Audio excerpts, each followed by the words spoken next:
इधर एक बार अर्जुन भगवान के दर्शन के लिए द्वारिका गए थे, जिसकी चर्चा हमने कल की है। आपने यदि कल कथा ठीक से सुनी हो तो द्वारिका में भगवान गए। जब भगवान सुधाम चले गए तो अर्जुन वज्रनाभ जी को और कृष्ण पत्नियों को लेकर के आए और फिर वज्रनाभ जी को मथुरा का राजा बना दिया।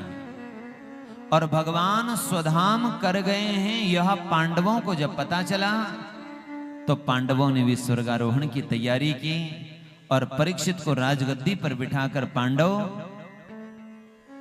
स्वर्गारोहण के लिए चले गए। जब पांडव स्वर्गारोहण के लिए जा रहे थे तो कैसे गए? बोले चीरवासा निराहार बद्धवांग मुक्तमूर्धज।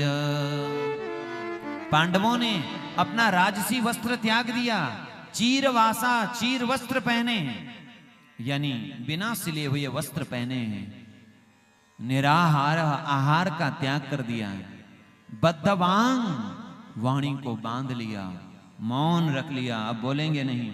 मुक्त मूर्धज अपने केशों को खोल दिया है।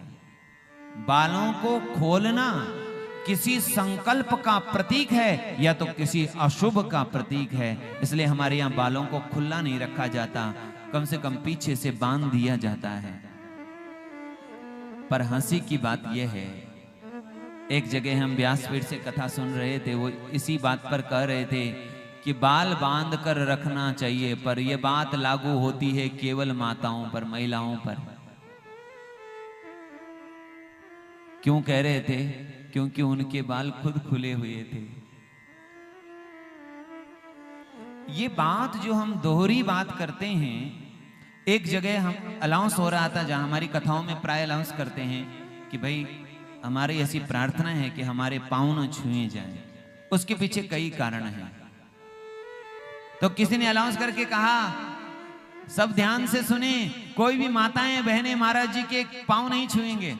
मैंने बोला क्यों? माताओं बहनों ने ऐसा क्या बिगाड़ा है जो माताएं बहनें नहीं छुएगी और पुरुष छुएंगे?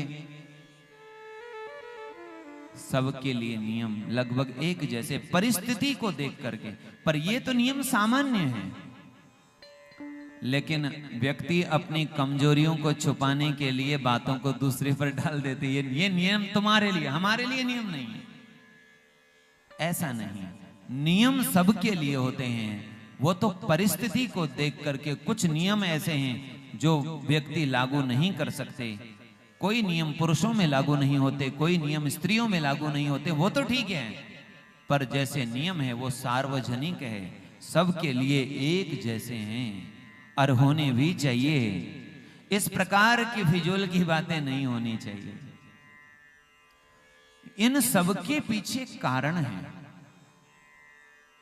बोली वृंदावन बिहारी लाल की जय। बालों को खुला छोड़कर पांचों पांडव उत्तराखंड की ओर चले आए।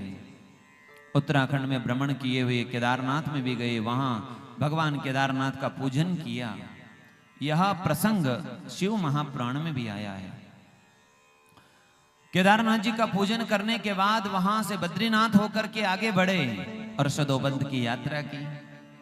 सब शरीर छोड़कर अपने अपने लोक को गए, पर महाराज युधिष्ठिर सशरीर अपने लोक को गए यमपुरी में, क्योंकि धर्मराज हैं।